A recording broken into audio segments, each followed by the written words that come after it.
15টা বছর এদের সাথে ছিলাম।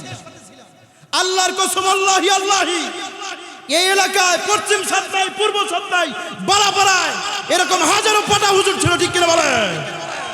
মসজিদের মেম্বার থেকে হক কথা আসে নাই, মাহফিলের প্যান্ডেল থেকে হক কথা আসে নাই, রাস্তায় হক কথা আসে নাই। সেই আব্দুল্লাহ ইবনে উবাই কি জান্নাতে যাবে?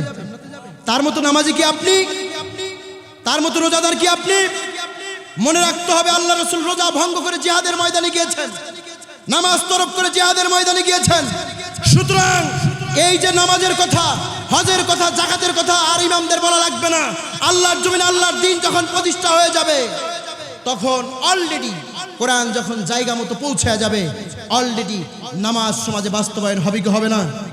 রোজা বাস্তবায়ন হবে কি হবে না? সুদ মুক্ত বাংলাদেশ হবে কি হবে না? দুর্নীতি মুক্ত বাংলাদেশ হবে কি হবে না? চোর বাটপার মুক্ত বাংলাদেশ হবে কি হবে না? সুতরাং আমাদের প্রথম দায়িত্ব এবং কর্তব্য হচ্ছে আল্লাহর জমিনে আল্লাহর দ্বীন প্রতিষ্ঠা করা। সুতরাং এই চূড়ান্ত সাহায্য আর বিজয়ের অপেক্ষায় থাকলে হবে না। আপনার জীবন, আপনার মরণ, আপনার মাল, আপনার সব কিছু দিয়ে ঝাঁপিয়ে পড়তে হবে আল্লাহর জমিনে। আল্লাহর জমিনে আল্লাহর দ্বীন কায়েমের জন্য আমরণ চেষ্টা করতে হবে, শহীদ হতে হবে, ফাঁসির কাষ্ঠে যেতে হবে, প্রয়োজনে বুকের তপ্ত রক্ত বাংলার জমিনে দিতে হবে। তারপরে আল্লাহর জমিনে আল্লাহর কোরআনের বিজয় দেখতে চান কারা কারা? শেষ পর্যায়ে সিনার সমস্ত শক্তি উজাড় করে, আকাশ বাতাস কম্পিত করে তাকবীর দিয়ে দেখে দেন তারা তারা আল্লাহর জমিনে আল্লাহর দ্বীন কায়েমের জন্য আল্লাহ রাসূল সাল্লাল্লাহু আলাইহি সাল্লামের নির্দেশে পাড়া মহল্লা ইউনিট ভিত্তিক তিনি প্রোগ্রাম করতেন। এই প্রোগ্রামগুলো যখন করতেন, হযরত ওমর রাদিয়াল্লাহু তাআলা আনহু এই প্রোগ্রামগুলো করতেন, পাড়ায় করতেন, মহল্লায় করতেন, গ্রামে করতেন, ইউনিট ভিত্তিক এই প্রোগ্রামগুলো করতেন। আল্লাহর জমিনে আল্লাহর দ্বীন প্রতিষ্ঠা করতে হবে। ওই প্রোগ্রামে টিমের যারা সদস্য ছিল, প্রাথমিক যুগের সাহাবী, ওই প্রাথমিক যুগের সাহাবী, বদরি সাহাবী, বয়োজ্যেষ্ঠ সাহাবী, পাকা দাড়িওয়ালা সাহাবী, ওই সাহাবীগুলো আল্লাহর নবী সাল্লাল্লাহু আলাইহি ওয়াসাল্লামের, আল্লাহ রাসূল সাল্লাল্লাহু আলাইহি ওয়াসাল্লামের সংস্পর্শে ছিলেন। ওই সাহাবীগুলো হযরত ওমরের সঙ্গে মিটিংয়ে বসতেন, কিন্তু ওই টিম প্রোগ্রামগুলোতে ছোট্ট একজন মানুষ, একদম অতি সাধারণ ছোট্ট একজন মানুষ, আব্দুল্লাহ ইবনে আব্বাস, তিনি ওই মিটিংগুলোতে উপস্থিত থাকতেন। ওই বদরি সাহাবীগুলো কানা ঘোষা করল, সমালোচনা করল, আমরা হলাম রাসূলের বদরি সাহাবী, প্রাথমিক যুগের সাহাবী, রাসূলের হাতে হাত রেখে কালেমা পড়েছি, আমরা বয়োজ্যেষ্ঠ সাহাবী, আমরা মুরব্বী সাহাবী, আমাদের সঙ্গে কেন হযরত ওমর ওই ছোট্ট আব্দুল্লাহ ইবনে মাসউদকে রাখে? এই কথাটা বয়স্ক সাহাবীদের সহ্য হয় না, বড় কষ্ট হয়। এই সমালোচনা যখন ঝড় উঠে গেল, কানা ঘোষা করতে করতে এই কথাটা হযরত ওমরের কানে যখন পৌঁছে গেল, হযরত ওমর তাৎক্ষণিক প্রচার সম্পাদককে ডাক দিলেন। ডাক দিয়ে বললেন, প্রচার সম্পাদক, আর করিস না দেরি, তাড়াতাড়ি নোটিশ করে দে জারি। আজকের প্রোগ্রামটা তাৎক্ষণিক ডাক। প্রচার সম্পাদক নোটিশ জারি করে দিলেন, প্রোগ্রামের ব্যবস্থা হয়ে গেল। এই প্রোগ্রামে মুরব্বীরা বসলেন,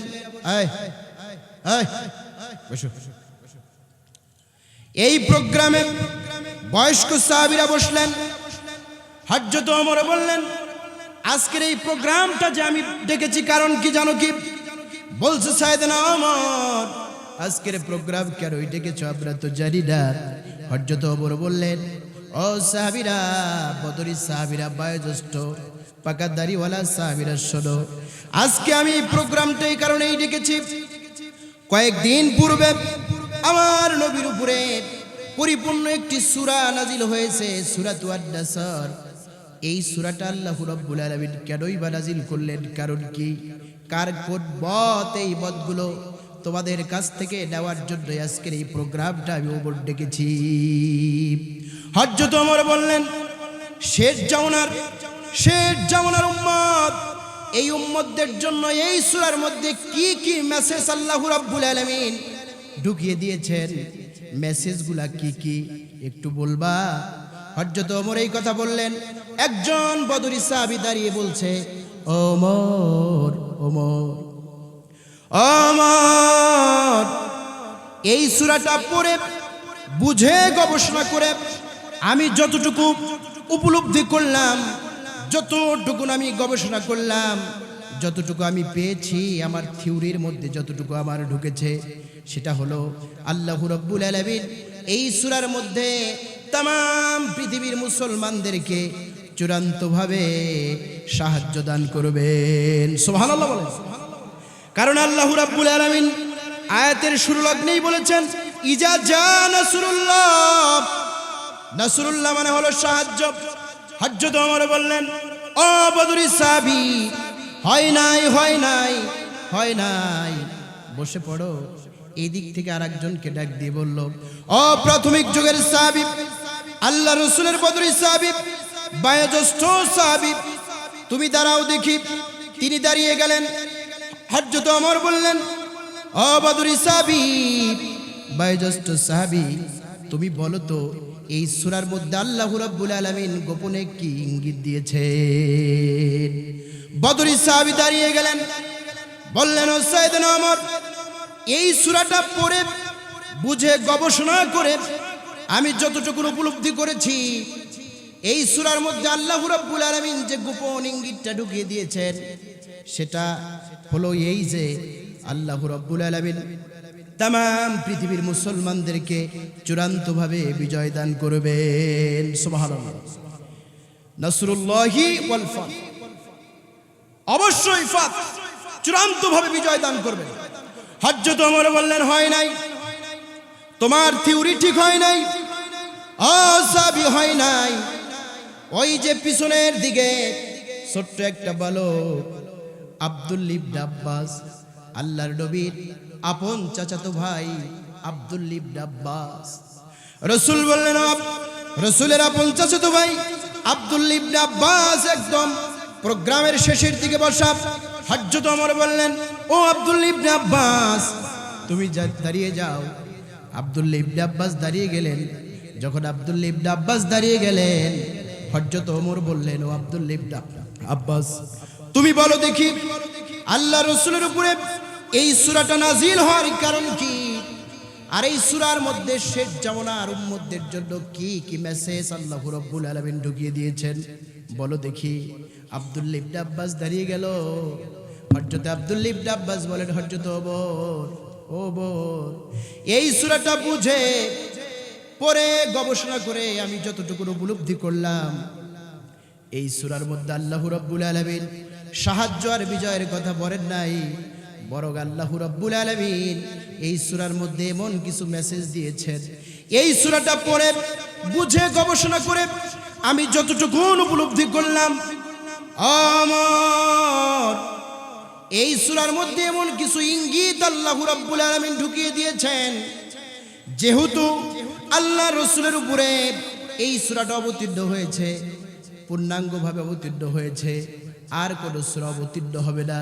তার মানে বোঝা গেল, আর যেহেতু সূরার প্রথম আয়াত লগেই বলা হয়েছে, ইজা জা নাসরুল্লাহি ওয়াল ফাত, চূড়ান্ত সাহায্য আর বিজয়ের কথা বলা হয়েছে, তার মানে যেহেতু চূড়ান্ত বিজয় আর সাহায্যের কথা বলা হয়েছে, বোঝা গেল যেহেতু চূড়ান্ত সাহায্য আর বিজয়ের কথা আল্লাহ রাব্বুল আলামিন এই কুরআনুল কারীমের এই সূরার প্রথম আয়াতে বলেছেন, তার মানে বোঝা গেল এই পৃথিবী নামক জাহান্নামের মধ্যে আমার রাসূলকে আর রাখবেন না। আমার রাসূলের রিসালাতের দায়িত্ব শেষ হয়ে গেছে। পৃথিবী নামক জাহান্নামে আমার রাসূলকে আর রাখবেন না।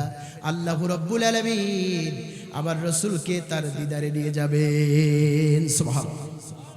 প্রাণের ভাইরা আমার, এই কথা বলার ৮০ দিন পর আল্লাহ রাব্বুল আলামিনের জুলুলুল কদর রাসূল মুহাম্মদ সাল্লাল্লাহু আলাইহি ওয়াসাল্লাম আল্লাহর জিহ্বায় চলে গেছে।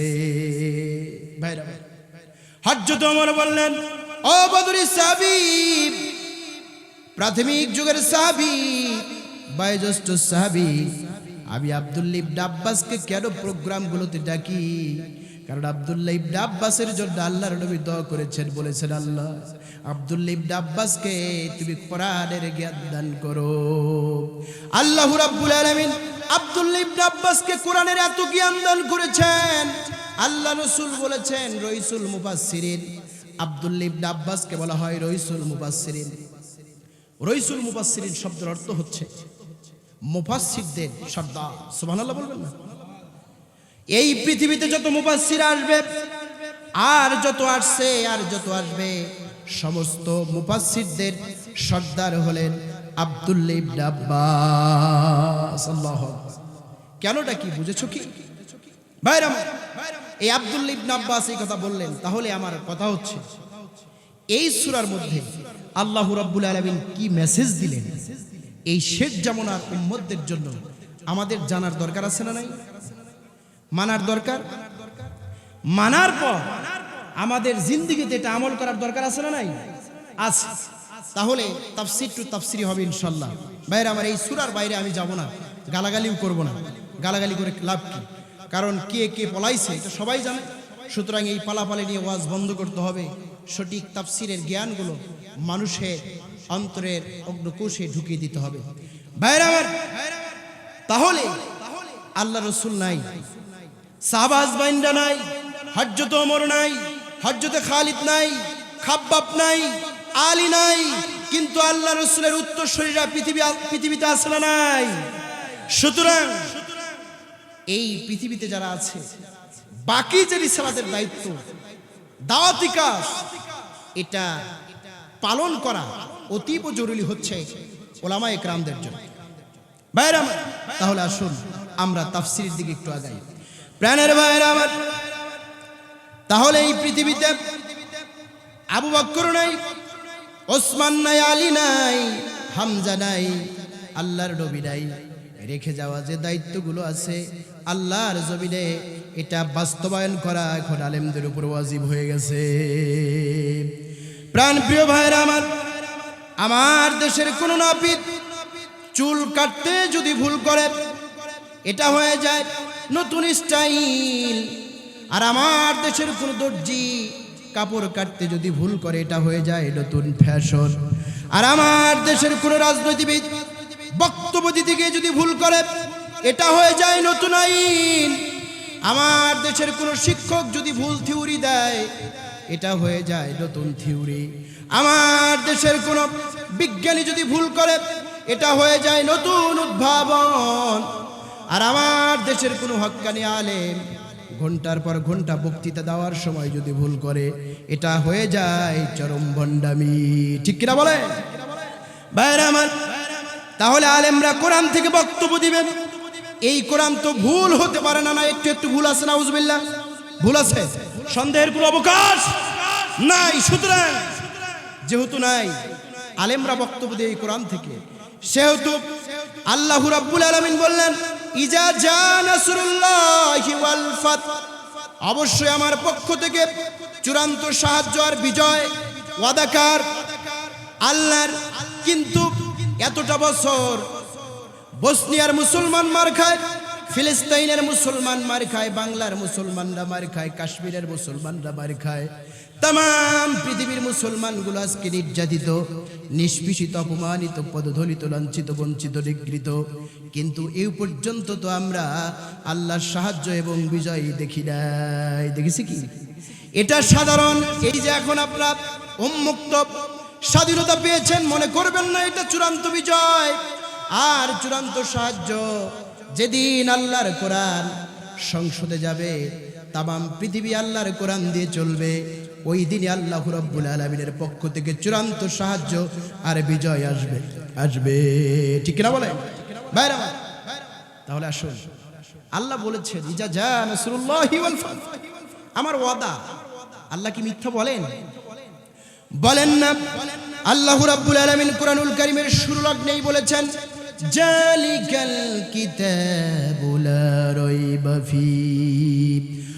পৃথিবীর মানুষেরা শোন, এটা এমন একটি কিতাব যে কিতাবের মধ্যে কোনো ভুল নাই। কারণ এই কিতাব থেকে আলেমরা বক্তব্য দিবে, ভুল তো নাই, ভুলের কোনো সংশয় নাই, কোনো অবকাশ নাই।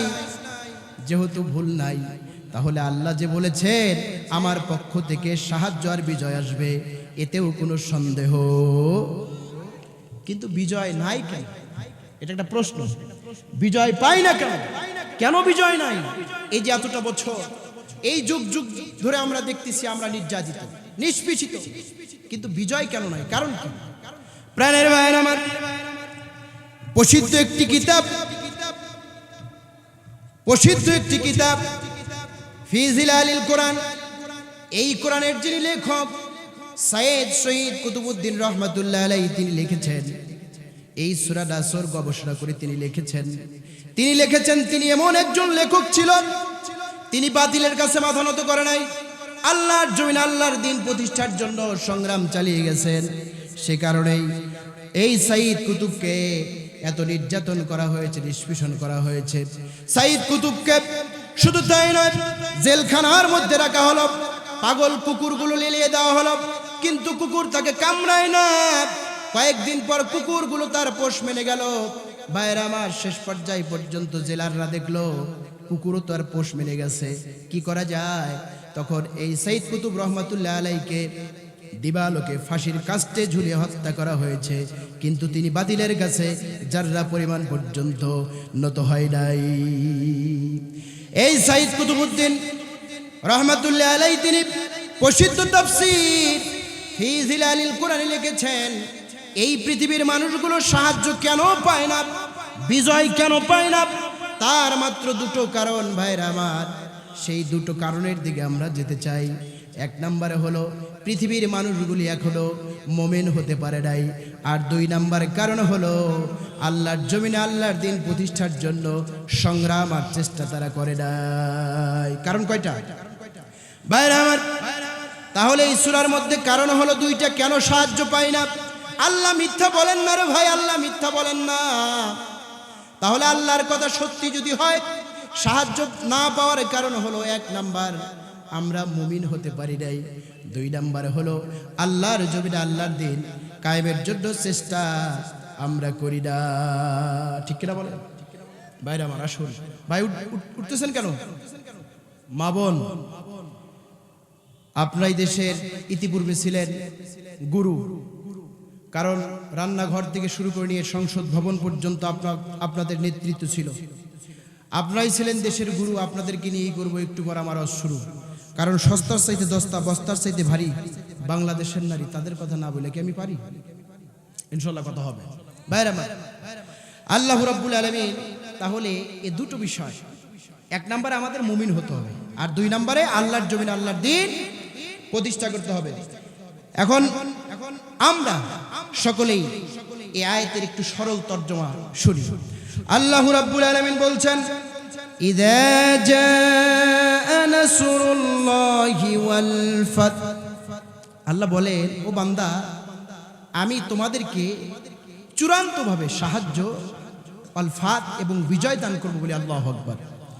তারপর আল্লাহ রাব্বুল আলামিন বলেন, ওয়ারাইতান নাস ইয়াদখুলুনা ফি দীনিল্লাহি আফওয়াজা, তখন তোমরা দেখবা, যখন তোমরা বিজয় হবা আর আমার সাহায্য যখন তোমাদের উপরে আসবে, তখন তোমরা দেখবা দলে দলে সমস্ত লোকগুলো ইসলামে প্রবেশ করবে বলি সুবহানাল্লাহ। এটা দেখবা। এই কয়েকদিন পূর্বেই আমরা দেখলাম, একটু সিমটম পেয়েছি। 15 বছর আমরা অনেক কষ্টে ছিলাম, নির্যাতনে ছিলাম। 5 তারিখের পর অনেক লোক বলতেছে, হুজুর আমরা তো আপনাদের সঙ্গেই আছি। তাহলে যখন চূড়ান্ত বিজয়ের সাহায্য আসবে, আল্লাহর জমিনে আল্লাহর দ্বীন যখন কায়েম হবে, তখন কি হতে পারে একটু ভাবুন। ভাইরা আমার, আইয়ুবের শাসন, বঙ্গবন্ধুর ভাষণ, জিয়া কেটেছে খাল, এরশাদের নানান তাল, মাইনুদ্দিন ফখরুদ্দিন, সব ঘোড়ার ডিম দেখা শেষ, সামনে টুপিওয়ালাদের বাংলাদেশ। আগামীর বাংলাদেশ ইসলামের বাংলাদেশ, আগামীর বাংলাদেশ কোরআনের বাংলাদেশ। আমার দেশের যুবকগুলি রাতের শেষ তৃতীয় অংশে উঠে তাহাজ্জুদের নামাজ পড়ে সকালে বন্ধুর কাছে কোরআনের দাওয়াত পৌঁছে দেয়। প্রত্যেকটা বিশ্ববিদ্যালয় কোরআনের দুর্জয় ঘাটিতে পরিণত হয়ে গেছে। আমরা শাহাদাতুন নজরানা পেশ করেছি, বাতিলের কাছে মাথা নত করি নাই। আকাশ থেকে যখন বৃষ্টি বর্ষণ হয়, ওই বৃষ্টির পানি দিয়ে জমি উর্বর হয়ে যায় ফসলের জন্য। যে ভূখণ্ডে শহীদের রক্ত ঝরেছে ওই ভূখণ্ড কোরআনের রাজ কায়েমের জন্য উর্বর হয়ে গেছে। সুতরাং টেকনাফ থেকে তেতুলিয়া, রূপসা থেকে পাথুরিয়া, সুন্দরবন থেকে বান্দরবান পর্যন্ত 56,000 বর্গ মাইলের বাংলার মাটি, প্রতি ইঞ্চি মাটি আগামী দিনে প্রতি ইঞ্চি মাটি কোরআনের দুর্জয় ঘাঁটিতে পরিণত হবে। এই কোরআনের দুর্জয় ঘাঁটিতে পরিণত হওয়ার পক্ষে আছো যারা যারা দুহাত তুলে আল্লাহকে দেখায় দাও তারা তারা।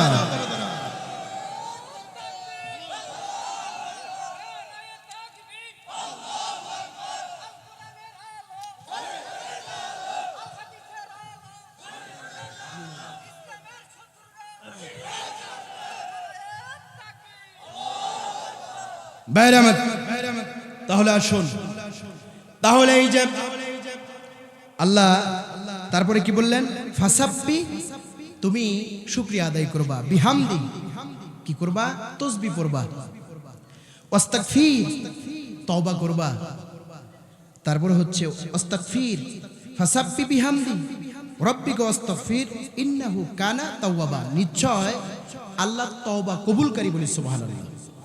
বাইরে আমার, তাহলে বিজয় যখন আসবে দলে দলে মুসলমানগুলো, তাম পৃথিবীর মানুষগুলো আমাদের দলে আসবে। আজকে ইসলামী আন্দোলন করার কারণে আপনার আপন ভাই আপনার নামে মামলা দায়ের করে, আপনার ভাই দেখতে পারে না বাড়ির নিরাপত্তা, অনেক ভাই দেখতে পারে না, বন্ধু দেখতে পারে না, বাবা দেখতে পারে না, আর বলে সময় ভালো না, সময় ভালো না। কিন্তু যখন চূড়ান্ত বিজয় আসবে তখন দেখবেন ওই ভাইও আপনার দলে থাকবে, ওই বন্ধু আপনার দলে আসবে। যে বন্ধুটা আপনার সঙ্গে বসে এক কাপ চা পর্যন্ত পান করে নাই, ওই বন্ধুটাও আপনার দলে আসবে আর বলবে সময় ভালো ছিল না, কিন্তু তোমাদের পক্ষে আমরা কথা বলেছি। বলবে কি বলবে না? ভাইরা আমার, শুধু তাই নয়, আমাদের দেশে অনেক পাটা হুজুর আছে। এই পাটা হুজুরগুলো সময় যখন আসবে, বিজয় যখন আসবে, এই পাঠা হুজুরগুলো, ওই পাঠাগুলো আমাদের দলে এই পাঠা হুজুরগুলো আসবে। ঠিক কিনা বলে? পাঠা হুজুর চেনেন? পাঠা হুজুর, পাঠা হুজুর, এদের নাম রাখছেন পাঠা হুজুর, ছিল এর আগে। ভাইরা আমার, এই যে 16ই ডিসেম্বর আসবে, এই 16ই ডিসেম্বর অনেক সাংস্কৃতিক অনুষ্ঠান হয়। 26শে মার্চ হয় কি হয় না?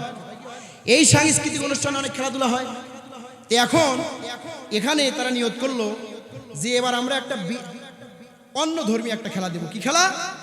যে 10টা পাঠা ছাগল হুজুর, 10টা পাঠা ছাগল একটা ঘরে রাখবো, আর মাঝখানে একজন বসে থাকবে, যে 1 ঘন্টা বসে থাকতে পারবে তাকে 10,000 টাকা পুরস্কার দেবে। পাঠা ছাগলের ব্যবস্থা হয়ে গেল, ঘর তৈরি হয়ে গেল। এখন পুরস্কার কয় হাজার? 10,000। এখন ডাকা হলো সলিমুদ্দিকে, ও সলিমুদ্দি তুই ঢোক, তুই তো প্রতিযোগী। ঢুকে গেছে। 10 মিনিট পর কয় দরজা খোল মোল্লা, বমি টমি করে শেষ, বের হয়ে আসলো। কি হয়েছে? কয় এত দুর্গন্ধ থাকা যায় না। তারপরে ডাক দেওয়া হলো সলিমুদ্দি শেষ, এখন কলিমুদ্দি, ও কলিমুদ্দি তুই প্রবেশ কর। কলিমুদ্দিও প্রবেশ করলো। 10, 15, 20 মিনিট পর কলিমুদ্দি দরজায় নক করে আর বলে, বাসা বাসার থাকা যায় না, এত দুর্গন্ধ আমার জন্মেও আমি দেখি নাই। কলিমুদ্দিও বের হয়ে আসলো। এখন সলিমুদ্দিও শেষ, কলিমুদ্দিও শেষ। এখন ওই এলাকার ছিল বল্টু মিয়া, ওই বল্টু মিয়া ঢুকে গেল ওই পাটা ছাগলের ভিতরে। মুরব্বী জান কেন? বসেন। এই বল্টু মিয়া যখন পাটা ছাগলের ভিতরে ঢুকে গেল, 1 ঘন্টা পার হয়ে যায়, বের হয় না। এই যারা বিচারক ছিল তারা চিন্তা করলো কি ব্যাপার, এই বল্টু মিয়া যে 1 ঘন্টা যাবত এই পাটা ছাগলের ভিতরে আছে, বের হয় না কেন? তো থাক, টাকা যেহেতু 10,000 নেবে, একটু বেশি করেই থাক। 10,000 টাকা। 1.5 ঘন্টা পর কয়েক বের হয় না কেন? দরজা ভাঙ। দরজা ভাঙলো, বল্টু মিয়াকে বের করলো। বল্টু, কেউ 10 মিনিট, কেউ 15 মিনিট থাকতে পারে না, তুই ঘরে। বল্টু নাক ডেকে ঘুমাচ্ছে।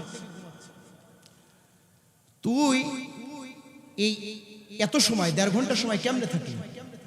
কেন থাকলি? এই জবাবটা আগে দিই। কয় জবাব দিব, আগে টাকা 10,000 ফালাও টেবিল। টাকা নিল, নেয়ার পর বলছে, শোনেন, আমি 15 বছর যাবত পাটা ছাগলের খামার করছিলেন। এই পাটা ছাগলের খামারে আমার জীবনটা শেষ করে দিয়েছে। থাকতে থাকতে এই দুর্গন্ধ এখন দুর্গন্ধ মনে হয় না, এটা আমার কাছে এখন সুগন্ধ মনে হয়। বিষয়টা বুঝতে পারছেন? এটা আমার কাছে সুগন্ধ মনে হচ্ছে, দুর্গন্ধ মনে হয় না। 15টা বছর এদের সাথে ছিলাম। আল্লাহর কসম, আল্লাহি আল্লাহি, এই এলাকায় পশ্চিম সাতটায়, পূর্ব সাতটায়, বারাপাড়ায় এরকম হাজারো পাটা হুজুর ছিল, ঠিক কিনা বলে? মসজিদের মেম্বার থেকে হক কথা আসে নাই, মাহফিলের প্যান্ডেল থেকে হক কথা আসে নাই, রাস্তায় হক কথা আসে নাই। যদি তুমি মুমিন হও, যদি তুমি মুমিনা হও, যদি তুমি ইমানদার হও, আল্লাহর জমিনে আল্লাহর দ্বীন প্রতিষ্ঠার জন্য তোমাকে সংগ্রাম চালিয়ে যেতে হবে।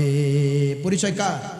ভাইরা আমার, আল্লাহ রাব্বুল আলামিন বলছেন, ওয়ালা তাহিনু ওয়ালা তাহজানু ওয়া আনতুমুল আলাউনা ইন কুনতুম মুমিনিন। আল্লাহ রাব্বুল আলামিন বলেন, বান্দারে শোন, যদি তোমরা মুমিন হয়ে যাও, ওয়ালা তাহিনু ওয়ালা তাহজানু, তোমাদের কোনো ভয় নাই, কোনো টেনশন নাই, চিন্তা করো না, টেনশন করো না, অবশ্যই অবশ্যই ইন কুনতুম মুমিনিন, শেষ পর্যায়ে তোমরাই বিজয়ী হয়ে যাবা। সুবহানাল্লাহ। প্রাণের ভাইরা আমার, এই যে সাহায্য আর বিজয়, তাবুকের যুদ্ধ শুরু হয়ে গেল। এই হাবেশাব ভাই, তাবুকের যুদ্ধ শুরু হয়ে গেল। এখন সাহাবাজমাইনগুলো ক্ষুধার্ত, বড় তৃষ্ণার্ত। তাবুকের যুদ্ধ শুরু হয়ে গেছে, কিন্তু খাবারগুলো শেষ হয়ে গেছে। খাবার যে খাবে সেই খাবারগুলো নাই, খাবারগুলো শেষ হয়ে গেছে। ইতিপূর্বে তাবুকের যুদ্ধ শুরু হয়ে গেল, খাবার নাই। সাহাবীরা বলে, ইয়া রাসূলুল্লাহ, ইয়া হাবিবাল্লাহ, খাবার নাই, খাবারের ব্যবস্থা করে দেন। আমরা যদি খাবার না পাই, আমাদের শরীরে শক্তি আসবে না। আর যদি শরীরে শক্তি না আসে, আর যদি শক্তি না আসে, আল্লাহর জমিনে আল্লাহর দ্বীন কেমনে প্রতিষ্ঠা করব? প্রাণের ভাইয়েরা আমার, সুতরাং ও রাসূল, খাবারের ব্যবস্থা করে দেন। একজন সাহাবী আল্লাহ রাসূলকে বলল, ইয়া রাসূলুল্লাহ, ইয়া হাবিবাল্লাহ, আমাদের দুটো উট রয়েছে, পানি বহনকারী উট। ওই দুটো উটের মাঝখান থেকে একটা উট আপনি জবাহ করতে পারেন। হযরত ওমর বললেন, না না না না, এই উট যদি আমরা জবাহ করি, এই উট যদি আমরা জবাহ করি, ওই সময় যুদ্ধের ময়দানে যানবাহন বলতে বেশি কিছু ছিল না। উট ছিল, দুম্বা ছিল, ঘোড়া ছিল। আমরা যদি উট জবাহ করে খেয়ে ফেলি, তাহলে যুদ্ধের ময়দান থেকে যখন আমরা বাড়ির দিকে রওনা হব, কেমনে যাব? একটু পানির ব্যবস্থা করে দিত, একটু পানি কিংবা গরম পানি, আমরা কেমনে যাব? সুতরাং উট জব করা যাবে না। খেয়াল করুন প্রাণের ভাইরা আমার, উট জব করা যাবে না, উট জব করা যাবে না। হযরত ওমর বললেন, ইয়া রাসূলুল্লাহ, ইয়া হাবিবাল্লাহ, আপনি একটু আল্লাহর কাছে সাহায্য চান। আমার বিশ্বাস, আপনি যদি আল্লাহর কাছে সাহায্য চান, আপনি চাইতে দেরি হবে, কিন্তু আল্লাহর পক্ষ থেকে সাহায্য দিতে আল্লাহর দেরি হবে না। বলি সুবহানাল্লাহ। প্রাণের ভাইরা আমার, হযরত ওমর এই প্রশ্ন এই পরামর্শ দিলেন। পরামর্শ যখন দিলেন, হযরত ওমরের পরামর্শ অনুযায়ী আল্লাহ রাসূল সমস্ত সাহাবীদেরকে ডাকলেন। ও সাহাবী, ও সাহাবাজমাইনরা শোনো, ইয়া রাসূলুল্লাহ, ইয়া হাবিবাল্লাহ, কি করতে হবে? দস্তরখানাগুলো বিছিয়ে দাও, আমি আল্লাহর কাছে দোয়া করব। আর যার যতটুকু খাবার আছে দস্তরখানার উপরে তোমরা রেখে দাও। সমস্ত সাহাবাজমাইনগুলি খাবারগুলো রেখে দিলেন। আল্লাহর নবী আল্লাহর কাছে মোনাজাত তুললেন, বললেন, ও ইয়া রব্বি করিম, ও আল্লাহ কাবার মালিক, ও রব্বি করিম, এই পৃথিবীর কোন মানুষকে খুশি করার জন্য তাবুকের প্রান্তরে আমরা আসি নাই। আমরা তোমার জমিনে তোমার দ্বীন কায়েমের জন্য তোমার জমিনে এসেছি। ও আল্লাহ, তোমার কোরআনের রাজ এই পৃথিবীতে কায়েমের জন্য আমরা তাবুকের প্রান্তরে এসেছি। ও আল্লাহ, তুমি যদি চাও কোরআনের রাজ কায়েম হোক, তাহলে তুমি সাহায্য দাও। আর যদি মনে করো কোরআনের রাজের দরকার নাই, সাহায্যের দরকার নাই, আল্লাহ রাসূল চোখ বিটি বিটি করে আল্লাহর কাছে চায়, ও আল্লাহ, তুমি সাহায্য দাও। তুমি সাহায্য না দিলে খাবার কোথায় পাবো? এই দোয়া করতে না করতে হযরত ওমর চোখ খুললেন। চোখ খুলে দস্তরখানার দিকে তাকিয়ে দেখেন যে খাবার দিয়ে পরিপূর্ণ হয়ে গেছে। হযরত ওমর বললেন, ইয়া রাসূলুল্লাহ, ইয়া হাবিবাল্লাহ, আমি বলেছি আপনি আল্লাহর কাছে সাহায্য চাইতে দেরি, কিন্তু আল্লাহর পক্ষ থেকে সাহায্য দিতে দেরি হবে না। আপনি মোনাজাত করেছেন, আমার আল্লাহ রাব্বুল আলামিন সেই দোয়া কবুল করে নিয়েছেন। দস্তরখানার দিকে তাকান, কত খাবার। হযরত রাসূল সাল্লাল্লাহু আলাইহি সাল্লাম মোনাজাত শেষ করলেন। মোনাজাত শেষ করে সাহাবীদেরকে বললেন, ও প্রাণের সাহাবীরা শোনো, এখন যে খাবারগুলো আছে পেট ভরে খেয়ে নাও, আর অবশিষ্ট খাবারগুলো যার যা থলে আছে থলের মধ্যে তোমরা রেখে দাও, যখন আবার ক্ষুধা লাগবে খেয়ে নিবা। তাফসিরে বাইহাকিতে আসছে, এত খাবার খাওয়ার পরেও যত খাবারগুলো অবশিষ্ট ছিল 30,000 শূন্য যদি খাইতো তাও আল্লাহর ওই সাহায্যের খাবার শেষ হতো না। সুবহানাল্লাহ। সেই আল্লাহ আছে না নাই? সেই আল্লাহ ছিল, আছে, এখনো আল্লাহ সাহায্য করবেন, কিন্তু কি হতে হবে? মুমিন হতে হবে। ভাইরা আমার, আল্লাহ রাব্বুল আলামিন বলেন, তুমিনুনা বিল্লাহি ওয়া রাসূলিহি ওয়া তুজাহিদুনা ফি সাবিলিল্লাহি বিআমওয়ালিকুম ওয়া আনফুসিকুম যালিকুম খায়রুল লাকুম ইন কুনতুম তা'লামুন। আল্লাহ বলেন, বান্দা এবং বান্দি শোনো, তোমরা আমি আল্লাহর উপর ঈমান আনবা আর রাসূলের উপর ঈমান আনবা। তোমরা ঈমান আনবা আর তোমাদের যা কিছু আছে সব নিয়ে ঝাঁপিয়ে পড়বা, আর ঝাঁপিয়ে পড়ে আমার জমিনে আমার দিন কায়েমের জন্য চেষ্টা করবা। সুবহানাল্লাহ বলেন। ভাইরা আমার, আল্লাহ রাব্বুল আলামিন আরো বলছেন, আল্লাহ রাব্বুল আলামিন বলেন, ইন্নাল্লাহা ইউহিব্বুল্লাযীনা ইউকাতিলুনা ফি সাবিলিহি সাফফান কাআন্নাহুম বুনিয়ানুম মারসুস। আল্লাহু আকবার বলেন। আল্লাহ বলেন যে আমি এই পৃথিবীতে ওই ব্যক্তিকে ভালোবাসি। আল্লাহ বলেন, ইন্নাল্লাহা ইউহিব্বুল্লাযীনা, আমি ওই ব্যক্তিকে ভালোবাসি। আল্লাহ এই যে নামাজ পড়ি, এখানে কোনো আয়াত দেখাতে পারবেন না যে আল্লাহ বলছেন নামাজ পড়লে আমি ভালোবাসি, রোজা রাখলে আমি ভালোবাসি, হজ করলে আমি ভালোবাসি, কিন্তু আল্লাহ ডাইরেক্ট আয়াতে বলেছেন আমি ওই ব্যক্তিকে ভালোবাসি যারা নিজের জান বাজি রেখে আমার জমিনে আমার দিন প্রতিষ্ঠা করতে চায়। আর 2 নম্বরে হচ্ছে বুনিয়ানুম মারসুস, সীসা ঢালা প্রাচীরের ন্যায় সংঘবদ্ধ থাকে, বাতিলের কাছে মাথা নত করে না। ঠিক কিনা বলে ভাইরা আমার? তাহলে বোঝা গেল আল্লাহর জমিনে আল্লাহর দিন প্রতিষ্ঠা করা এটা আমাদের উপরে ওয়াজিব হয়ে গেছে। প্রাণের ভাইরা আমার, এই যে আল কোরআন, এই কোরআনে অনেক উলামায়ে কেরাম আছেন, অনেক বড় বড় হুজুর আছেন। ওই যে আমার মসজিদ ভাই বসে আছেন, ইসলামী আন্দোলনের বীর সিপাহ সালার একজন কর্মী। এই কোরআনুল কারীমের মধ্যে নামাজের কথা এসেছে 82 বার। কয়বার? একসাথে কয়বার? 82 বার। হজের কথা এসেছে মাত্র 1 বার। যাকাতের কথা এসেছে, যাকাতের কথা আসছে 29 বার। রোজার কথা আসছে 14 বার। কথাটা আমি আবার রিপিট করছি, হজের কথা আসছে মাত্র কয়বার? নামাজের কথা 82 বার। কয়বার? রোজার কথা 14 বার। কয়বার? আর যাকাতের কথা এসেছে 29 বার। কয়বার? কিন্তু আল্লাহর জমিনে আল্লাহর দিন প্রতিষ্ঠা করতে হবে, এই কথা কুরআনুল কারীমের মধ্যে এসেছে 917 বার। আল্লাহু আকবার বলবেন না?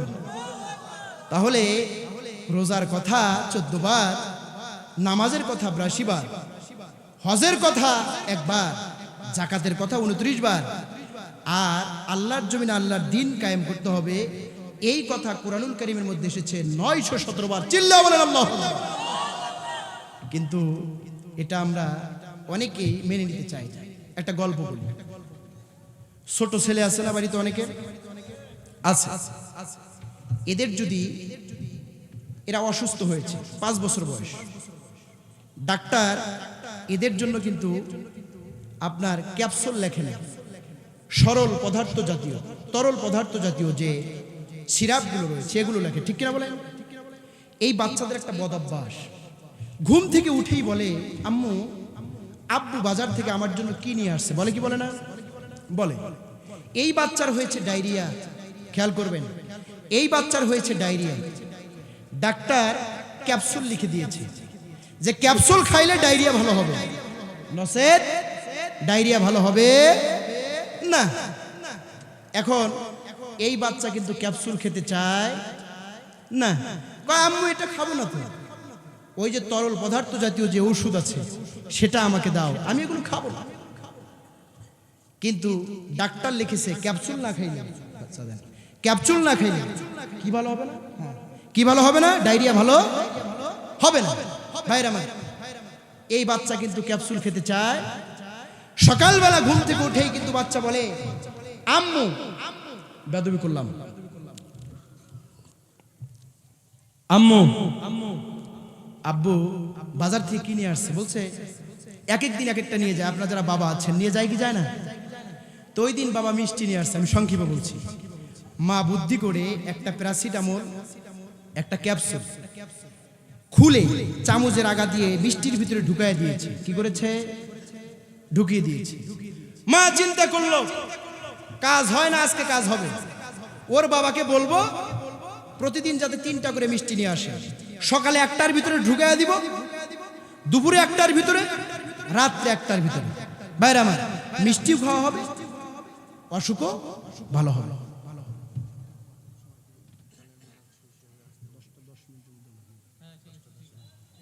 বাইরে আমার তো সকালে ঘুম থেকে উঠে বাচ্চা বলছে আম্মু কি নিয়ে আসছে, যে তোমার বাবা মিষ্টি নিয়ে আসছে। মা বুদ্ধি করে একটা প্যারাসিটামল সিলায়া চামচের আগা দিয়া মিষ্টির ভিতরে ঢুকাইয়া দিয়েছে। বুঝতে পারছেন তো? ঘুম থেকে উঠেই বলছে মা কি নিয়ে আসছে, মিষ্টি কোথায়, শুকে শুরু করে। এই বাচ্চা দৌড়ায় গেছে, মিষ্টি খাওয়া শেষ। মা খুশি না বেজা? খুশি। এত বাবা বলি শোনা, বলি শোনে না। আজকে কাজ হয়ে গেল, মিষ্টি খাওয়া শেষ। এই বাচ্চা আসছে, আসার পর বলছে, মা বলছে বাবা মিষ্টি খেয়েছো? কয় মা মিষ্টি খাইছি, কিন্তু মা আমার এই 5 বছর বয়সে বাবা যতদিন মিষ্টি আনছে মিষ্টির ভিতরে কোনোদিন শক্ত বিচি পাইনি, তো আজকে শক্ত শক্ত একটা বিচি পাইছি মা, এই বিচি ফালায় দিয়ে মিষ্টি খেয়েছি। বলেন তো এই অসুখ কি ভালো হবে? অসুখ ভালো হবে না, কারণ সে মিষ্টি খাইছে কিন্তু বিচি। প্রাণের ভাইরা আমার, আজকে আপনি হজ করবেন, যাকাত দিবেন, রোজা রাখবেন, কিন্তু 917 বার আল্লাহর জমিনে আল্লাহর দ্বীন প্রতিষ্ঠা করতে হবে। জিহাদ ফিসাবিলিল্লাহ। আপনি মিষ্টিগুলো খান কিন্তু আল্লাহর জমিনে আল্লাহর দ্বীন প্রতিষ্ঠা করেন না। ফাওয়াইলুল লিল মুসাল্লিন। তোমার নামাজ নিয়ে তুমি থাকো, জান্নাত আশা করিও না। সুতরাং মিষ্টিও খেতে হবে, মিষ্টির বিচিও খেতে হবে। আমরা খালিদের জাত, ওয়ালিদের জাত, তারিক বিন জিয়াদের উত্তরসূরি মোহাম্মদ বিন কাসিম, গাজী সালাউদ্দিন আইয়ুবীর রক্ত আমাদের ধমনীতে প্রবাহিত। সুতরাং মুসলমানের রক্ত আমাদের ধমনীতে প্রবাহিত। এক বাবার জন্ম আমরা বাতিলের কাছে কিয়ামত পর্যন্ত মাথা নত করব না, করব না, করব না। আল্লাহর জমিনে আল্লাহর দ্বীন প্রতিষ্ঠা করার জন্য বুকের তপ্ত রক্ত বাংলার জমিনে ঢেলে দেওয়ার জন্য রাজি আছো যারা যারা, দুহাত তুলো, তাকবীর দিয়ে দেখায় দাও তারা তারা।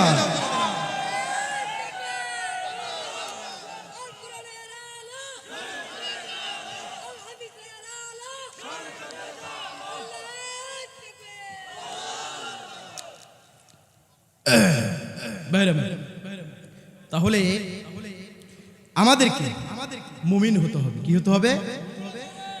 মুমিন হতে হবে। আর আল্লাহর জমিনে আল্লাহর দ্বীন প্রতিষ্ঠা করতে হবে। এই যে আমার তারিফ ভাই, সে বিএনপির লিডার, আমি জামাত ইসলাম করি, আপনি আওয়ামী লীগ করেন, আর একজন ফুরফুরা, আর একজন দেওয়ানবাগী, আর একজন চরবড়াই। কিন্তু বলেন তো দেখি, মরার পর দল হবে কয়টা? একটা। ওই যে আপনি মারা যাবেন, আমার তারিফ ভাই মারা যাবে, মসজিদের মাইকে এলান হয়ে যাবে, তারিফ ভাই নাই, হৃদয়টা কম্পনিত হবে। আরে লোকটাকে এই মাত্র দেখে আসলাম, কথা হলো মাহফিলের মঞ্চে বসা ছিল নাই। বাইরে আমার সকাল 10টায় জানাজা হবে। ওই তারিফ ভাইয়ের জন্য 3.5 হাত কবর খনন করা হবে, 3 টুকরা কাপড় পরিধান করা হবে, তার জন্য যে কাপড় আমি বিএমপি, জামাত, আট্রসি, চরমনাই, ফুরফুরি যত দল আছে সমস্ত দলের মানুষ যখন মারা যায়, পুরুষ মানুষের কাপড় কয়টা আর নারীদের কাপড় কবর 3.5 হাত। মাননীয় প্রধানমন্ত্রী যদি মারা যায় একই কবর একই কাপড়। সুতরাং প্রাণের ভাইরা আমার, এই পৃথিবীতে যে যে দল করি না কেন, কিন্তু আল্লাহর কাছে দল হবে কয়টা? একটা। প্রাণের ভাইরা আমার, তাহলে আসলে এখন লাইনে আসছেন। এখন আমার প্রশ্ন হলো, কিয়ামতের দিন মুসিবতের সময় যদি আল্লাহ বাংলাদেশের যে মুসলমান মানে মুসরেয়ান মানে দিতেই নাই ভাই, দিতেই নাই, অবস্থা খুব খারাপ। এই যে 56,000 বর্গ মাইলের বাংলাদেশ, যদি দুর্নীতি না থাকতো, ইউরোপ কান্ট্রির চাইতে বেশি উন্নত হতো আমার এই সোনার জন্মভূমি, ঠিক কিনা বলে? কিন্তু সব জায়গায় চোখ, সব জায়গায় দুর্নীতি, প্রত্যেকটা সেক্টরে দুর্নীতি। ভাইরা আমার, মুমিনের বৈশিষ্ট্য প্রথম, সেটা হচ্ছে যে আপনি অবশ্যই হকের পক্ষে আপনাকে স্লোগান দিতে হবে। রাজি আছেন তো? এখন ইমাম সাহেব ভুল করলে আপনি লোকমা দেন, তারিফ ভাই লিডার, সে ভুল করলে লোকমা দিতে হবে, এটা আপনার জন্য ইমানি দায়িত্ব। আমার মজিদ ভাই ভুল করেছে, আপনাকে লোকমা দিতে হবে।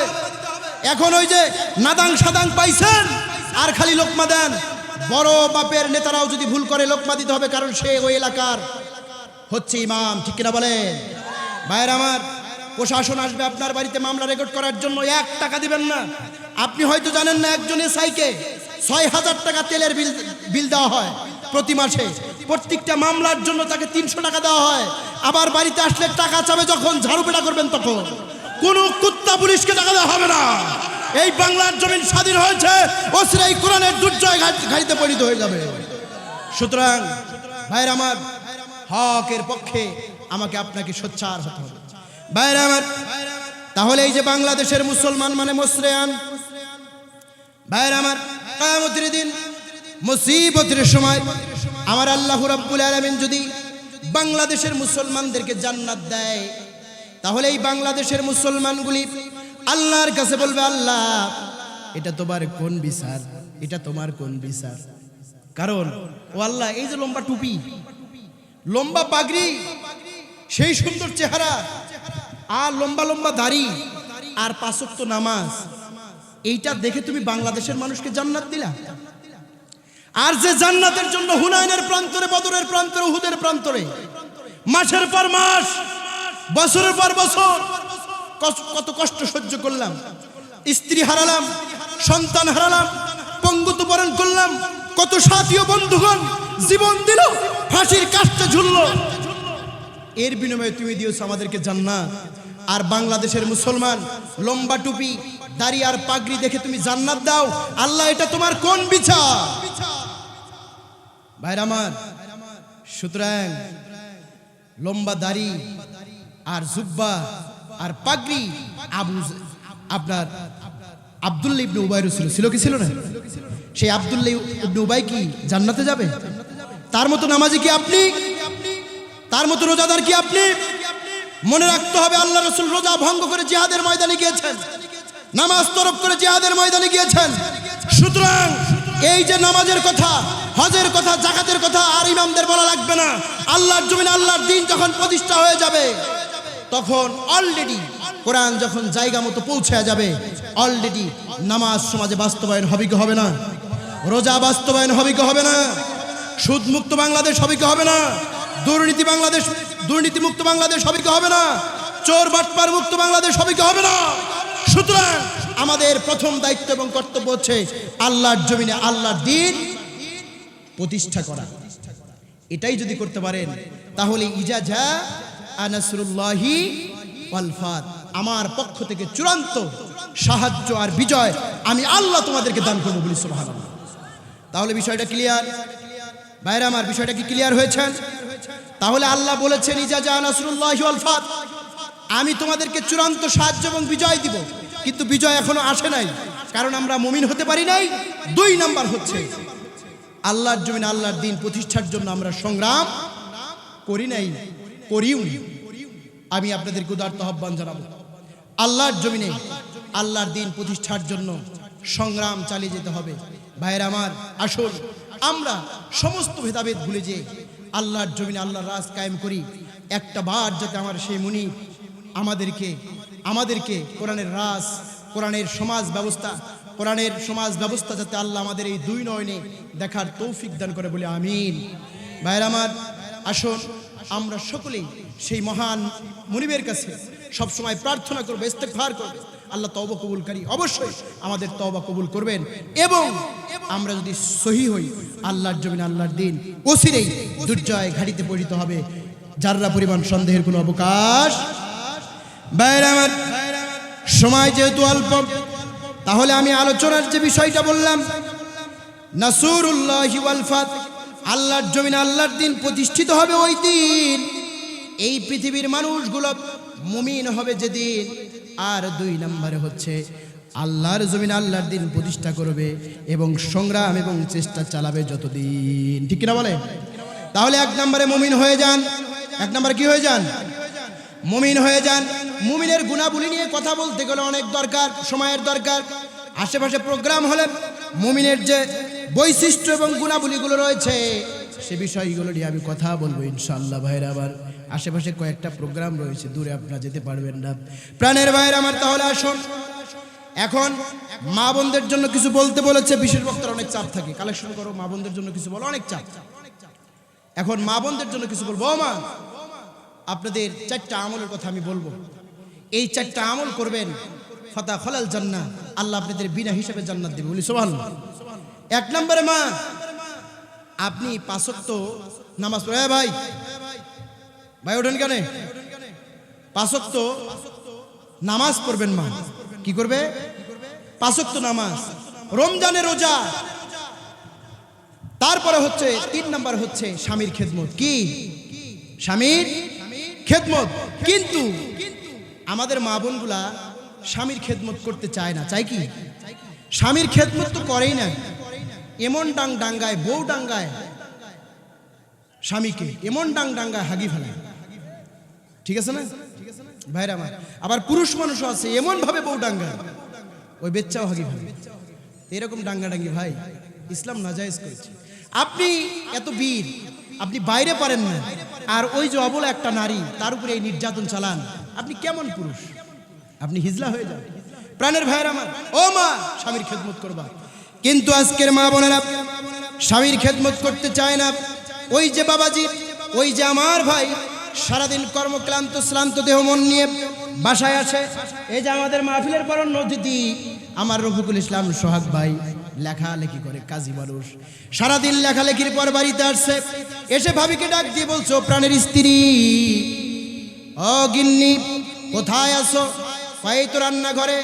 সারাদিন বিয়ে লিখতে লিখতে ক্লান্ত হয়ে গেছি, কোনো জায়গায় খাইতেও পারি নাই, কেউ একটু ভাতও দেয় নাই। কারণ ভাত কি হয়, হোক পয়সা হলেই হয়। ঠিক না? ভাত কি হয়, পয়সা হলেই হয়। তো স্ত্রী প্রচন্ড রাত, 1 গ্লাস পানি দাও।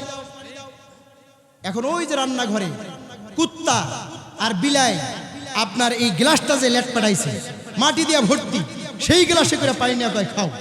কয় একটু ধুইয়া দিতে পারো নাই? সারাদিন কাজ করে আসলাম।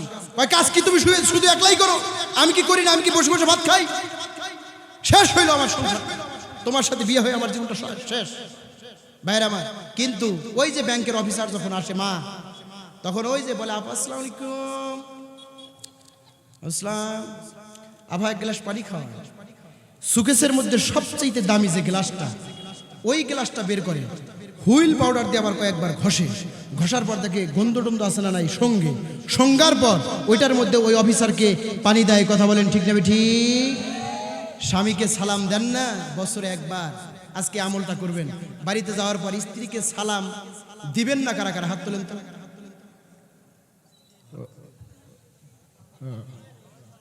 ও দিবেন, আলহামদুলিল্লাহ। মা, আপনাও আজকে মাহফিল থেকে যাওয়ার পরে স্বামীকে সালাম দিবেন, এই আমলটা করবেন। ভাইরা আমার, তাহলে ও মা, তুমি তোমার স্বামীর খেদমত করবা, হুকুম মানবা। স্বামীর হুকুম মানতেই হবে, এটা তোমার জন্য ফরজ। এটা হচ্ছে তোমার জন্য ফরজ, কিন্তু তুমি হুকুম মানো না। ভাইরা আমার, ও মা, তারপরে হলো 1 গ্লাসে পানি খেতে হবে। আল্লাহ রসুল একদিন পানি পান করলেন। মা আয়েশা লক্ষ্য করলেন আল্লাহ রসুল পানি পান করলেন, গ্লাসটা এইভাবে হাতে নিলেন। 2 মিনিট 3 মিনিট চলে যায়, 2 মিনিট 3 মিনিট চলে যায়, 5 মিনিট অতিবাহিত হয়ে গেল, মা আয়েশা পানি পান করে না। আল্লাহর নবী বললেন, ও আয়েশা, প্রাণের স্ত্রী আয়েশা, তোমার কি ঘৃণা হয় নাকি পানি কেন পান করো না? বলছো, প্রাণের স্বামী মুহাম্মদ রাসূলুল্লাহ সাল্লাল্লাহু আলাইহি ওয়াসাল্লাম, আমি লক্ষ্য করতেছি আপনার সুন্দর গোলাপের পাপড়ির মতো ঠোঁট দুটো গ্লাসের কোন জায়গায় লাগিয়েছেন, ওই জায়গায় আমি পানি পান করতে চাই। আল্লাহর নবী বললেন, আয়েশা রে, দেখো তো একটু এই দিকে। হযরত আয়েশা ওই জায়গায় পানি পান করলেন। ভাইরা আমার, আল্লাহর নবী বলেছেন, স্বামী আর স্ত্রী বানাইছে, কোন মিস্ত্রি সে বড় কঠিন কারিগর। স্বামী আর স্ত্রী এক গ্লাসে যদি পানি খায়, তাহলে আল্লাহ রাব্বুল আলামিন 10টা রোগ থেকে আল্লাহ তাকে শেফা কামেলা দান করে। এক গ্লাসে পানি খাবেন, এক গ্লাসে পানি খাবেন। অনেক বোন বলে, হুজুর কেমনে খাবো এক গ্লাসে পানি? এমন বিড়ি খায় গুড় গন্ধ। ভাইরা, তাহলে একটু ব্রাশ ট্রাশ করে ওই গ্লাসে ভাত খাওয়ার সময় পানি খাবেন, স্ত্রীকেও খাওয়াবেন। ভাইরা আমার ও মা, তাহলে এক গ্লাসে পানি খাবেন। তারপরে সবচেয়ে বিজ্ঞান প্রমাণ করলো হাটের সবচেয়ে বেশি উপকার হয় স্বামী আর স্ত্রী যদি এক বালিশে ঘুমায়। কয় বালিশ? এক বালিশ তো দূরের কথা, রুম আলাদা। ভাই হ্যাঁ, কত যে বিচার করছেন জীবনে। রাত 12টায় মারামারি, বাবারে বাবা, হ্যাঁ মারামারি, 2 বিছানা আলাদা। কয় ও নাক ডাকে, আবার কয় হুজুর কি কোনো পা দে, এমন বলে দুর্গন্ধ থাকা যায় না। হ্যাঁ, হাসির কথা বলছি, নানান ফতুয়া। ভাইরা আমার, তাহলে এক বালিশে মাথা দিলে বিজ্ঞান প্রমাণ করেছে সবচাইতে যেটা উপকার হবে, হাটের উপকার হবে। সুবহানাল্লাহ বলবেন না? ও বোন, 4 নাম্বার হলো, আমি সংক্ষেপে বললাম, 4 নাম্বারে হলো পর্দা করতে হবে। কি করতে হবে? আমি আপনাদেরকে প্রশ্ন করব, আপনারা যারা বাবা, আপনার দায়িত্ব আপনার মেয়েকে বোরকা পরাতে হবে। আপনি স্বামী, আপনার স্ত্রীকে বোরকা পরাবেন। কিন্তু আজকে আমরা এটা করছি না। মেয়ে কোথায় যায়, স্ত্রী কোথায় যায়? আজকে এই পর্দা না থাকার কারণে, আর আমরা সচেতন না হওয়ার কারণে আজকে পরকীয়া সবচেয়ে বেশি ভাবে সমাজে বৃদ্ধি পাচ্ছে। বলেন ঠিক কিনা ভাইরা আমার? সুতরাং আসুন আমরা আমাদের স্ত্রীদেরকে পর্দা করাবো। রাজি আছেন তো? এবং মেয়েদেরকে পর্দা করাবো। আজকে পর্দা নাই, পর্দা নাই, যাও পর্দা আছে। বাবারে বাবা, এটা পর্দা নাকি আল্লাহ ভালো জানে। এমন বোরকা 70,000 ডিজাইন, 70,000 ডিজাইন। এটা বুড়ি না চেংড়ি বোঝার কোনো উপায়, বোঝার কোনো উপায় নাই। ওটা আকর্ষণ বলে বেশি, ওইটা আকর্ষণ বেশি। আবার লাগাইছে সুগন্ধি। বোন, সুগন্ধি স্বামীর সামনে মাখবা, বাইরে মাখা এগুলো সম্পূর্ণভাবে নিষেধ, এগুলো হারাম। তুমি সুগন্ধি মেখে রাস্তা দিয়ে যাও, আর এই সুগন্ধি সঙ্গে ছেলেরা আর কয় মারাত্মক জিনিস। এটা ওই ছেলেরও গুনাহ হলো, চোখের জেনা, ওই মেয়েরও জেনা হলো। নাউজুবিল্লাহ বলেন। সুতরাং পারফিউম ইউজ করো, সাজবা, অনেক সুন্দর হয়ে সাজবা, স্বামীর সামনে সাজবা, ভালো কাপড় পরবা। 70 বছর আগের ছেঁড়া, এখানে ছেঁড়া, এখানে ছেঁড়া, শরীর দেওয়া দুর্গন্ধ, স্বামীর সামনে যাও, ভালোবাসবে কেমনে? রাত্রে স্বামীর কাছে যাবেন, ঠোঁটে একটু লিপস্টিক দিবেন, মুখে একটু মেকআপ করবেন, একটু পারফিউম দিবেন, ভালো কাপড়গুলো পরিধান করবেন, স্বামীর সামনে যাবেন, মহব্বতে কথা বলবেন। রাত্রিতে আসলে আগে তার ভালো মন্দগুলো জানার চেষ্টা করবেন। আসার পরেই খেনোর খেনোর, এটা আনো নাই, ওইটা আনো নাই, এই কথাগুলো মা আপনারা বলবেন না। তাহলে পর্দা করতে হবে। আজকে পর্দা এত দুর্ভিক্ষ আমাদের সমাজে, পর্দা নাই। ছেলেদের প্যান্ট শার্ট স্কিন, মেয়েরাও পড়েছে দিন দিন। ছেলেদের প্যান্ট শার্ট স্কিন, মেয়েরাও পড়েছে দিন দিন। ছেলে মেয়ে তালগোল, ছেলে মেয়ে তালগোল, দিশে হারা হলো রে, দেশটা গোল্লাই গেল রে। ভাইরা আমার, ছেলেদের পোশাক মেয়েরা বলতেছে হারাম। মেয়েরা যদি ছেলেদের পোশাক পরে তার যৌন শক্তি কমে যাবে। ও বোন, এগুলো বন্ধ করো, বদ অভ্যাস। কেন জিন্সের প্যান্ট পরবা? কেন শার্ট পরবা? তোমার জন্য পোশাক আলাদা রয়েছে। তুমি এগুলো পড়তেছো, সে কারণে ছেলেদের প্যান্ট শার্ট স্কিন, মেয়েরাও পড়েছে দিন দিন, ঠিক কিনা বলে? এই যে অবস্থা, এই অবস্থা থেকে আমাদেরকে দূরে আসতে হবে। আমি আপনাদের কাছে প্রতিশ্রুতি দিব, আপনারা আপনার স্ত্রীকে, আপনার মেয়েকে, আপনার নাতিকে অবশ্যই পর্দা করাবেন। এই নিয়ত, আমি হাত দেখতে চাই না, এই নিয়তটা অন্তরে রাখার চেষ্টা করবেন ইনশাআল্লাহ। ও বোন, তাহলে তোমাকে পর্দা করতে হবে। এই পর্দা হযরত আব্দুল্লাহ ইবনে মাসউদ একটি হাদিস বর্ণনা করেন। হযরত আব্দুল্লাহ ইবনে মাসউদ বলেন, কিয়ামতের দিন মুসিবতের সময় নারীদেরকে এমন ভাবে শাস্তি দেওয়া হবে, ওই নারীগুলো চিৎকার করবে, বাঁচাও বাঁচাও বাঁচাও বলে চিৎকার করবে। আব্দুল্লাহ ইবনে মাসউদ বলেন, কারণ একটাই, ওই নারী যখন রাস্তা দিয়ে বাইরে যায়, চুলগুলো খোলা ছিল, উস্কো খুস্কো ছিল, সুন্দর চেহারা ভাবে সেজেছে, মাথাটা এমন ভাবে সাজিয়েছে, কাকড়া লাগাইতে লাগাইতে পুকুরের যত কাকড়া আছে সব কাকড়া মাথার মধ্যে ডিজাইন করছে, এমন ভাবে সিঁড়ি করছে, সিঁড়ি সিঁড়ি। ভাইয়ের আমার মা বোনেরা শুনুন, কলিজার মা বোনেরা, সম্মান আর শ্রদ্ধা আর বিনয়ের সাথে আমি আপনাদেরকে বলবো, পর্দা করবেন ঢিলা ঢালা। এটা আপনি চাচি, বুড়ি না মামি যাতে বোঝা না যায়। ভাইয়ের আমার সাহাবী বলেন, ওই নারীকে এতভাবে আযাব দেওয়া হবে, রাসূল বলেন ওই নারীকে এতভাবে আযাব দেওয়া হবে, চিৎকার করবে আর বলবে, বাঁচাও বাঁচাও বাঁচাও।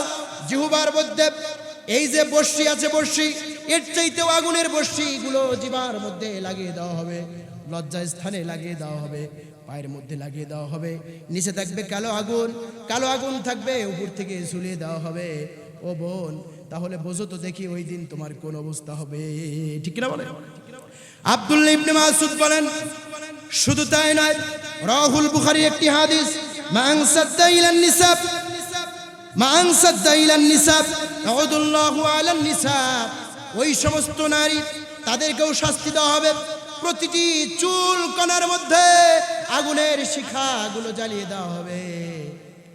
ও মা, তুমি কি একটু ভেবেছো তোমার কোন কষ্ট কিয়ামতের দিন হবে? আর যদি কোনো নারী 5 ওয়াক্ত নামাজ পড়ল, 2 নম্বরে রমজান আসবে, 30টা রোজা রাখবে, সমস্যা থাকলে ভাঙবে, আর স্বামীর খেদমত করবে, আর 4 নম্বরে হচ্ছে পর্দায় থাকবে। মা বোন, আমি আলোচনা শেষ করব, তাহলে প্রাণের ভাইয়েরা আমার আসুন, আমরা মা বোন এই আমলগুলো করবেন। রমজানের রোজা, 5 ওয়াক্ত নামাজ, স্বামীর খেদমত, পর্দা, এগুলো করবেন, নয় জাহান্নামের ভয়াবহতা আপনাদেরকে পোহাতে হবে। আল্লাহ তাআলা আমাদেরকে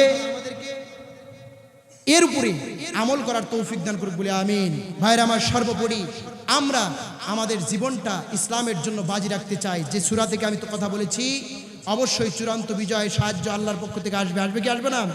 সুতরাং এই চূড়ান্ত সাহায্য আর বিজয়ের অপেক্ষায় থাকলে হবে না। আপনার জীবন, আপনার মরণ, আপনার মাল, আপনার সব কিছু দিয়ে ঝাঁপিয়ে পড়তে হবে আল্লাহর জমিনে। আল্লাহর জমিনে আল্লাহর দিন কায়েমের জন্য আমরণ চেষ্টা করতে হবে, শহীদ হতে হবে, ফাঁসির কাষ্ঠে যেতে হবে, প্রয়োজনে বুকের তপ্ত রক্ত বাংলার জমিনে দিতে হবে। তারপরে আল্লাহর জমিনে আল্লাহর কোরআনের বিজয় দেখতে চান কারা কারা?